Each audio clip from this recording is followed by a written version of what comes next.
In 1853, Commodore Matthew Perry sailed 4 American warships into Tokyo Bay. The standard story says Japan opened its doors, embraced Western ideas, and transformed through cultural awakening. This version flatters everyone. It suggests Japan succeeded because the Japanese people worked hard and valued education. The story is a distraction. Japan did not transform because of cultural values. Japan transformed because a small group of former samurai engineered one of the most calculated economic operations in human history. They did not embrace the West. They dissected it. The Meiji transformation was not about catching up. It was about identifying pressure points in Western industrial systems, reverse engineering the machinery of modern power, and building domestic bottlenecks before foreign capital established control. The Meiji leaders understood something most developing nations missed for the next century. Wealth flows to those who own the infrastructure, control the gatekeepers, and design the incentives. Their goal was not participation in the global economy. Their goal was structural leverage within it. Welcome to Rashi Historian. We follow the money, trace the power, and expose the history they never taught you in school. The Meiji playbook did not stay in the 19th century. South Korea used it in the 1960s. Taiwan applied it in the 1970s. Singapore adapted it in the 1980s. China deployed it after 1978. Right now, the United States debates industrial policy through the CHIPS Act. European leaders argue about strategic autonomy. Technology competition between Washington and Beijing intensifies monthly. Every one of these debates traces back to a single question the Meiji leaders answered 150 years ago. 50 dape. They proved governments direct industrial development more effectively than markets alone when nations start from behind. They demonstrated the answer with documented precision. You live with the consequences of their success. This is the story of how a feudal archipelago became a global superpower in 30 years. The strategy those leaders invented still shapes your job, your economy, and your country's future. The Tokugawa shogunate had ruled Japan for 250 years when Perry arrived. During this period, the shoguns enforced strict isolation. Foreign trade was limited to a single port. Foreign ideas were forbidden. Christianity was punishable by death. This isolation was not backwardness. The Tokugawa understood foreign contact brought destabilization.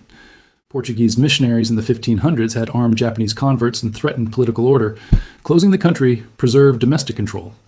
But isolation created vulnerability. When Perry's steam-powered warships appeared in Edo Bay, Japan had no navy capable of resistance. The shogunate signed unequal treaties granting Western powers trading rights, extraterritorial jurisdiction, and fixed tariffs favoring foreign merchants. Young samurai from the southern domains of Satsuma and Choshu recognized the threat. These men had witnessed British warships bombarding Kagoshima in 1863. They had seen French and American vessels shell Shimonoseki in 1864. They understood military weakness invited colonization. By 1868, these samurai had overthrown the shogunate and restored the emperor to nominal authority. The Meiji Restoration, named for the young Emperor Meiji, began the transformation. The new leaders did not seek to preserve traditional Japan. They sought to build a Japan capable of resisting Western domination. Every policy decision flowed from this strategic imperative. In November 1871, a ship carrying 50 of Japan's most senior officials departed Yokohama Harbor. The Iwakura mission, named after its leader Iwakura Tomomi, would spend the next 18 months conducting the largest intelligence gathering operation any nation had attempted on another of its industrial systems. The delegation included Okubo Toshimichi, who would become the architect of Japanese industrial policy. It included Ito Hirobumi, the future prime minister who would draft the Meiji Constitution. It included Kido Takayoshi, one of the 3 great nobles who had overthrown the shogunate 3 years earlier. These were not tourists. These were spymasters in formal attire. The mission visited the United States first. They spent 8 months studying American railroads, factories, and banking systems. They toured iron foundries in Pittsburgh. They inspected textile mills in Massachusetts. They documented processes, costs, labor arrangements, and organizational structures. American hosts assumed they entertained curious foreigners. The Japanese were conducting industrial reconnaissance. The delegation moved to Europe in August 1872. In Britain, they studied the Bank of England and observed how London served as the financial center for global trade. They visited factories in Manchester and shipyards in Glasgow. They noted British free trade policy and its connection to British industrial supremacy. In Germany, they met with Otto von Bismarck. The Iron Chancellor advised them to focus on military strength before constitutional governance. He explained how Prussia had unified Germany through war, and how German industry supported German arms. The Japanese delegation found this advice persuasive. In France, they examined silk production techniques in military academies. The French defeat by Prussia in 1871 was fresh. The Japanese took notes on what the losers had done wrong. They also studied the French educational system, which standardized learning across the nation and produced trained administrators for government service. The officials produced a 100-volume report upon their return. This document, the Tokume Zenken Taishi Bei-o Kairan Jiki, recorded specific technologies, institutional arrangements, and policies Japan needed to transplant. This was not cultural exchange. This was target acquisition. The mission identified 3 structural requirements for industrial power. First, a modern banking system providing capital for large-scale industry. The British model showed how central banks stabilize currency and direct credit towards strategic sectors. Private banks alone lacked the scale and coordination for rapid industrialization. Second, state-owned model factories demonstrating foreign technologies. The German approach of government-led industrialization appealed more than the British free market path. Germany had caught up with Britain through deliberate policy. Japan faced the same challenge. Third, a reformed military built on conscription rather than a warrior class. The Prussian system offered a template for transforming society while building defensive capacity. Universal military service would break samurai privilege and create national identity. The Iwakura mission returned to Japan in September 1873. Within months, the government began systematic implementation of their findings. The reports became operational blueprints. The observations became policy directives. Western observers of the era assumed Japan was simply modernizing. They interpreted Japanese interest as flattery and Japanese study as imitation. They missed the strategy. Japan was not adopting Western civilization. Japan was extracting Western techniques while building immunity to Western control. Every technology transfer came with a timeline for domestic replacement. Every foreign advisor worked with a Japanese understudy who would take over within years. Every import created a target for future domestic production. The government hired over 3,000 foreign advisors between 1868 and 1900. They called these experts oyatoi gaikokujin, or hired foreigners. The terminology was precise. These were employees, not masters. Their contracts specified knowledge transfer as the primary deliverable. British engineers built the first Japanese railroad between Tokyo and Yokohama in 1872. By 1893, Japanese engineers designed and constructed their own lines without foreign assistance. The pattern repeated across every sector. The Meiji state treated industrialization as warfare conducted through economics. The Iwakura reports served as operational intelligence. The policies served as battle plans. The foreign advisors served as unwitting instructors in the techniques Japan would soon turn against Western interests. In 1870, the Meiji government established the Kabusho, the Ministry of Industry. This agency would become the engine of Japanese industrialization for the next 15 years. The Ministry of Industry operated unlike any Western government department of its era. It did not regulate private business. It owned businesses directly. At its peak, the ministry controlled railroads, telegraph lines, mines, shipyards, and factories, producing everything from cement to glass to silk. Ito Hirobumi served as the ministry's first head. He had traveled with the Iwakura mission and understood the task. Japan needed to build industrial capacity faster than private investors would risk. The government would bear the initial cost, demonstrate the technologies, and transfer capabilities to private hands once proven. The Tomioka Silk Mill opened in 1872. The government built it with French technical assistance, importing 300 machines from Lyon and hiring French engineer Paul Brunat to supervise construction. The operation employed 400 female workers who learned European reeling techniques. This was not charity or national pride.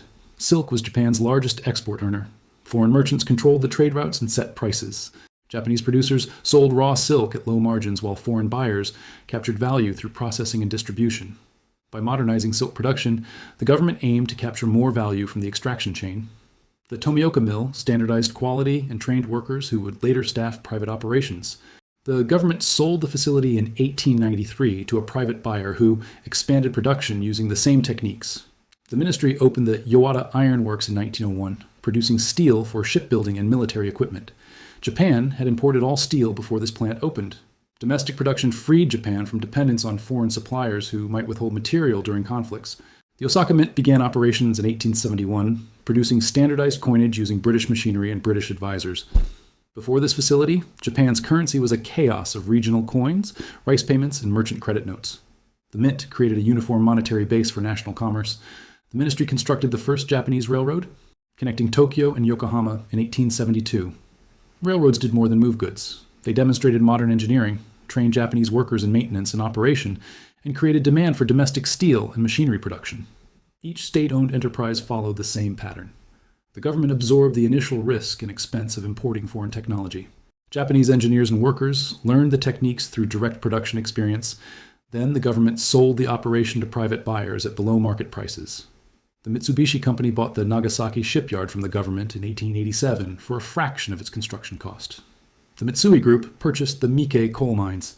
The Furukawa family acquired copper mining operations in a similar arrangement. This transfer was not corruption, it was strategy. The government used state ownership to solve two problems no private Japanese company of the era faced alone. First, early industrial ventures required enormous capital outlays with uncertain returns. Private investors in an underdeveloped economy avoided these risks. Foreign capital came with strings attached. Government investment bypassed both constraints. Second, foreign technology came packaged with foreign control. Western companies preferred selling finished goods to selling production capabilities. Government purchasing power and diplomatic status allowed Japan to negotiate better terms than private firms achieved. By selling these developed operations to private buyers, the government created a class of industrial capitalists with proven capabilities and existing infrastructure. These buyers became the zaibatsu, the family-controlled conglomerates dominating Japanese industry for the next 70 years. Mitsui, Mitsubishi, Sumitomo, and Yasuda. These names still define Japanese business. They exist because the Meiji state built their foundations with public money, then transferred the assets to private hands at discounted prices. The Ministry of Industry closed in 1885, its functions transferred to other agencies. By then, it had seeded every major sector of the Japanese economy with domestic capabilities. Foreign imports continued, but Japanese companies now competed in industries from shipping to mining to textile manufacturing. Western economists later described this as government intervention distorting markets. The Meiji planners described it as construction of industrial infrastructure using the only tools available. Both descriptions held truth. The planners did not care about market purity, they cared about results. The results spoke for themselves. Industrial factories require machines. Machines require capital. Capital requires banks. The Meiji leadership understood this chain from their earliest planning sessions. In 1872, Japan established its first modern banking system modeled on the American National Banking Act of 1863. The government authorized private banks to issue their own currency backed by government bonds. Within a decade, over 150 banks operated across the country. Credit expanded, commerce accelerated, problems emerged. Too many currencies circulated, creating confusion and instability. Each bank issued its own notes with different designs and varying credibility. Merchants needed to assess the reliability of unfamiliar currency from distant regions. Transaction costs mounted. Inflation spiked as banks overissued notes against their bond reserves. The money supply grew faster than production. Prices rose. The yen's value against foreign currencies fell. Japan's purchasing power for imported technology declined at the moment industrialization required maximum imports. Enter Matsukata Masayoshi. Matsukata became finance minister in 1881. He had traveled with the Iwakura mission and studied European central banking, spending extended time in France examining how the Banque de France managed currency and credit. He concluded Japan needed a single monetary authority controlling currency issuance. In 1882, he established the Bank of Japan, modeled on the Belgian central bank rather than the larger British or French institutions. The Belgian model suited a smaller nation seeking rapid development. The new institution took over currency issuance from private banks. It maintained gold and silver reserves backing the yen. It set interest rates influencing credit availability across the economy. Matsukata then launched a deliberate deflation. He cut government spending by 20%. He sold state-owned enterprises, generating revenue while reducing government economic activity. He reduced the money supply through restrictive credit policies. Prices fell by 30% between 1881 and 1885. Many farmers lost their land.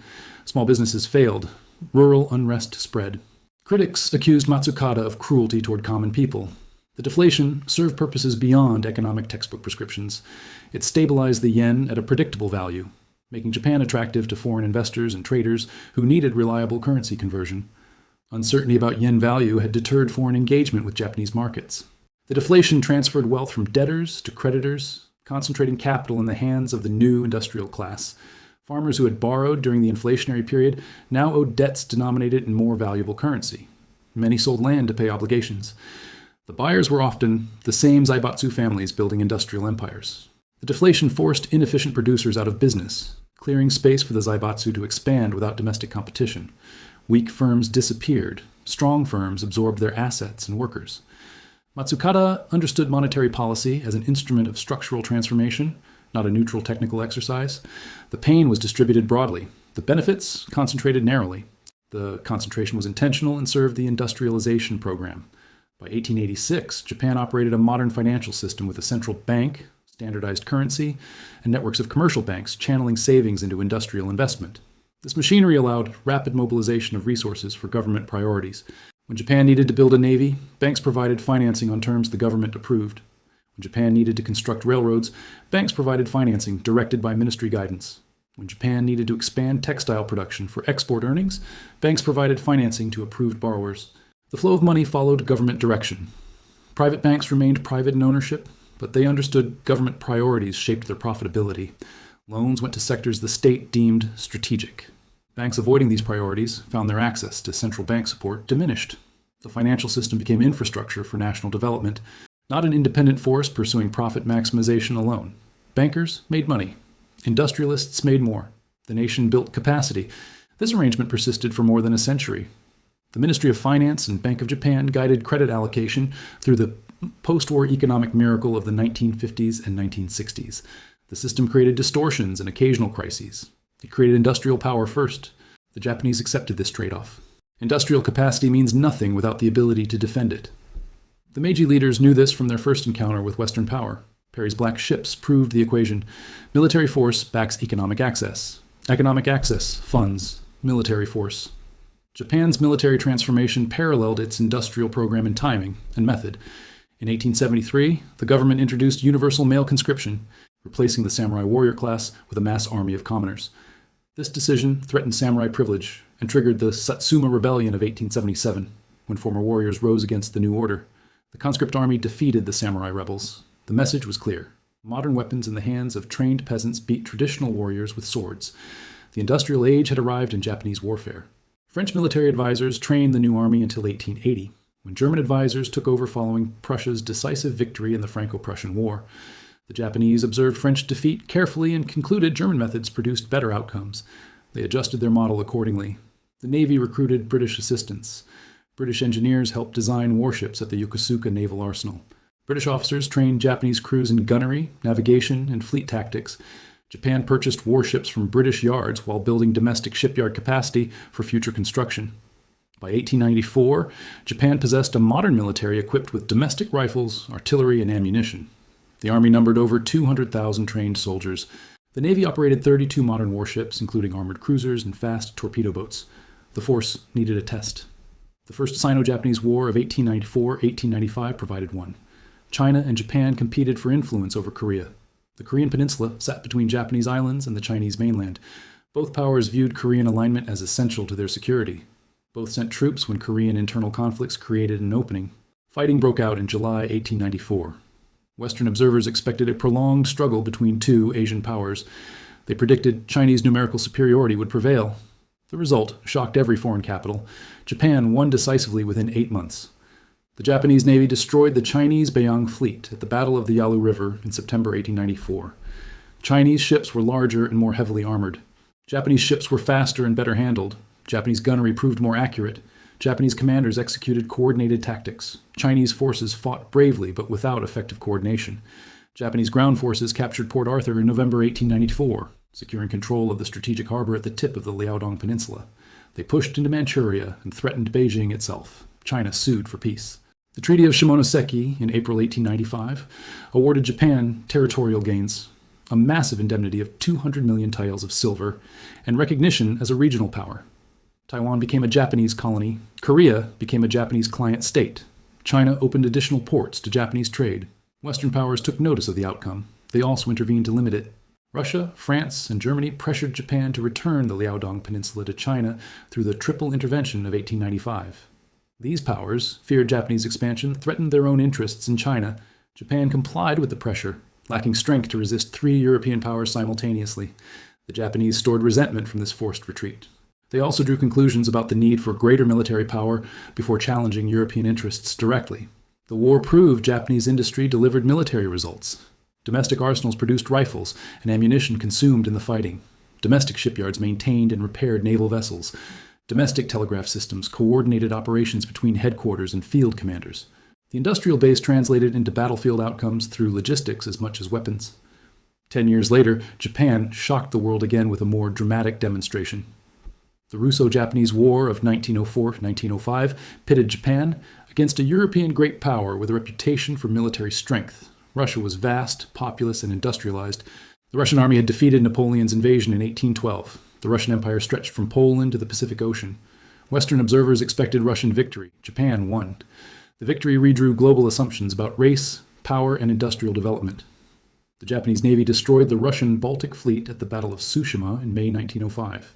The Russian fleet had sailed 18,000 miles from European waters around Africa to reach the war zone. Japanese forces intercepted them in the strait between Korea and Japan. Within 2 days, the Japanese sank 21 Russian ships and captured 7 more. Russian losses exceeded 4,000 killed and 6,000 captured. Japanese losses numbered 117 killed and 3 torpedo boats sunk. Japanese forces had captured Port Arthur in January 1905 after a siege lasting 154 days. The fortress had been considered impregnable.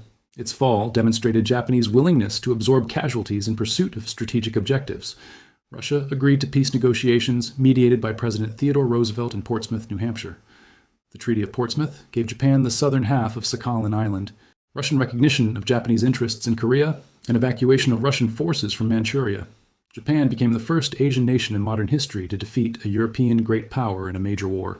This victory reshaped global perceptions of race and power in ways the Meiji leaders had sought but not fully anticipated. Colonized peoples across Asia and Africa took notice. A non-white nation had beaten a white empire using the West's own industrial and military techniques. The assumption of Western invincibility cracked. The Meiji strategy had worked. In less than 40 years, Japan transformed from a feudal society facing potential colonization into a great power defeating European rivals on land and sea. The transformation rested on deliberate policy, not cultural accident or favorable geography. State direction built industrial infrastructure, financial engineering concentrated capital in strategic sectors, technology transfer with mandatory knowledge, sharing created domestic capabilities. Military investment protected the entire system from external threats. The model was complete and documented. The template was ready for export to future nations, seeking similar transformations. The Meiji transformation did not remain a Japanese secret. Other nations studied it, adapted it, and deployed it for their own industrial development. The pattern became a template for economic transformation across Asia and beyond. Park Chung-hee took power in South Korea through a military coup in 1961. He faced a nation devastated by war, dependent on American aid, with per capita income below most African countries. North Korea, backed by Soviet industrial support, was wealthier than the South. The situation demanded rapid transformation or permanent subordination. Park had served in the Japanese military during World War II. He spoke Japanese fluently. He had witnessed Japanese industrial organization and military discipline. His government explicitly studied Meiji precedents when designing South Korean industrial policy. The Korean version included state-directed credit through government-controlled banks. The Korea Development Bank and commercial banks operated under government guidance on lending priorities. Strategic sectors received capital at below-market rates. Non-priority sectors faced credit constraints. It included targeting specific industries for development, starting with textiles and wigs for export earnings, moving to steel and shipbuilding for industrial foundations, and advancing to electronics and automobiles for higher value production. Each stage built capabilities for the next. It included protecting domestic companies from foreign competition while pressuring them to export. Import barriers shielded Korean firms from competition at home. Export requirements forced them to compete abroad, where only quality products survived. The combination created protected development space with quality pressure. The chaebol, Korea's family-controlled conglomerates, mirror the zaibatsu in structure and origin. Samsung, Hyundai, LG, and SK grew under the same pattern of government support, directed credit, and strategic protection the Meiji state used to grow Mitsubishi and Mitsui. Park was assassinated in 1979, but his industrial policies continued under subsequent governments. South Korea became a major industrial economy, the world's leading shipbuilder and a technology leader in semiconductors and consumer electronics. Per capita, income rose from under $100 in 1960 to over $30,000 today. Taiwan followed a similar path with distinct features. The Kuomintang government fled to the island in 1949 after losing the Chinese Civil War to Mao Zedong's communists. They brought gold reserves, technical expertise, and authoritarian governing methods hardened by decades of conflict. Taiwan's industrial policy drew on Japanese institutional models, partly because Japan had colonized the island for 50 years and left infrastructure and trained personnel behind. Japanese rule had built railroads, ports, and schools. Japanese companies had established sugar processing and other industries. The foundations existed for further development. The government directed investment into textiles during the 1950s, then electronics assembly during the 1960s, then semiconductor manufacturing from the 1970s onward. It protected local industry while demanding export performance. It created industrial parks with shared infrastructure reducing costs for manufacturers.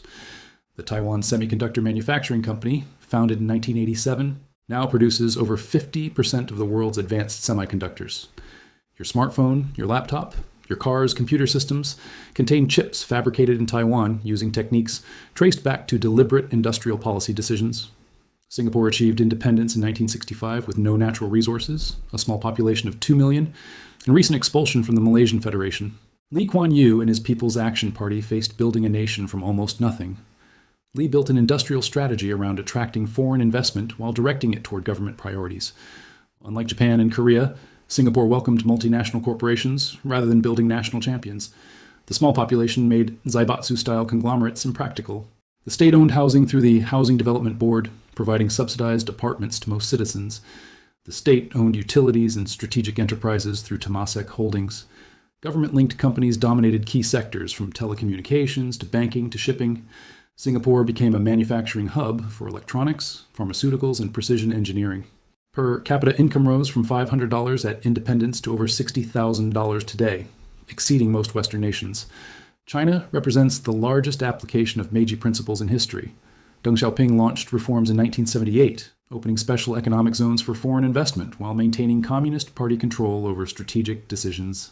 The Chinese approach echoed Meiji selective adoption with scale and modifications. Foreign technology flowed in through joint ventures requiring technology transfer as a condition of market access. Western companies wanted access to Chinese consumers. Chinese planners wanted access to Western technology. The exchange worked for both parties until Western firms realized they had created competitors. State-owned enterprises dominated banking, energy, telecommunications, and transportation. The government directed credit through policy banks and influenced commercial bank lending. Strategic sectors received support while private companies expanded in consumer goods and exports. Private entrepreneurs built firms in spaces the state deemed less critical. Alibaba in e-commerce, Tencent in social media, and countless manufacturers in the Pearl River Delta grew with government tolerance rather than government direction. The party retained structural control over the economy's commanding heights, while allowing private dynamism in consumer sectors. Today, China leads global manufacturing, produces more steel than the rest of the world combined, and challenges American technological supremacy in sectors from 5G telecommunications to artificial intelligence to electric vehicles. The Belt and Road Initiative extends Chinese infrastructure investment across Asia, Africa, and Latin America, creating networks of economic influence. The pattern repeats across successful Asian industrializations.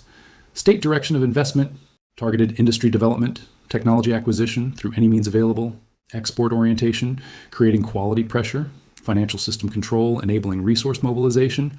Every successful case borrowed from the Meiji playbook and adapted it to local conditions. Western economists spent decades arguing against this approach.